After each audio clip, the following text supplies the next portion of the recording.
As we wrap up November and get ready for December, Tanya had a marvelous idea this morning. She said, why don't we talk about planetary bodies, what we're going to see celestially as we move into the new month? And I said, what a better time to do it, because we actually had a full moon this morning, what's known as the full beaver moon. I want to thank Emmett Sullivan for this wonderful picture. You may say, well, it looks a little bit darker than what we'd anticipate for a full moon, and that's because we were in the midst of a lunar eclipse this morning. Now, while we take Emmett's photo and move it right there, remember, the old beaver moon, yeah, while it's not going to be completely mathematically full, and in that lunar eclipse, it's still going to be beautiful for the first week of December. Now, Mars, perfectly visible. The best view of the meridian, as it's known, is right up in the top, probably between 8 and 9 p.m., and with our sunsets being so early, you'll get a great view of it.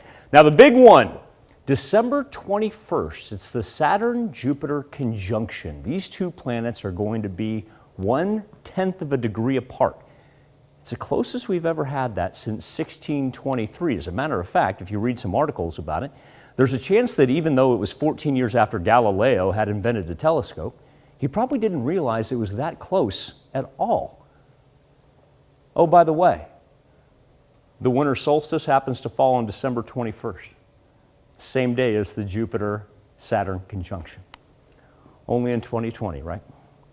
As we take our weather almanac and prepare for the beginning of December, I think the big thing to talk about is the precipitation right there, because for the month, while we finished just a little bit down, only 0.2 of an inch, for the year, we're still 1.3 inches above normal. So really, by the time it's all said and done, we're going to average everything out. And even with these very chilly Monday temperatures that we've had, if you take a look at what we've had, not only the past 10 days, but our November average high, 63.8, that still puts us 10th all-time on record at Joplin Regional Airport. So despite the fact that we're finishing off with wind chills where it feels like it's 30 right now outside the mothership, we've seen as low as 28 in Neosho, 26 in Cassville, 34 in Neodesha. All in all, November, relatively warm month. Interesting thing about the jet stream and the big trough that once hung over Indiana and Illinois earlier this morning, instead of making an easterly push, things sank straight down to the south. And what that allows everything to do is all that cold Canadian air that's being grabbed and swept through the four states,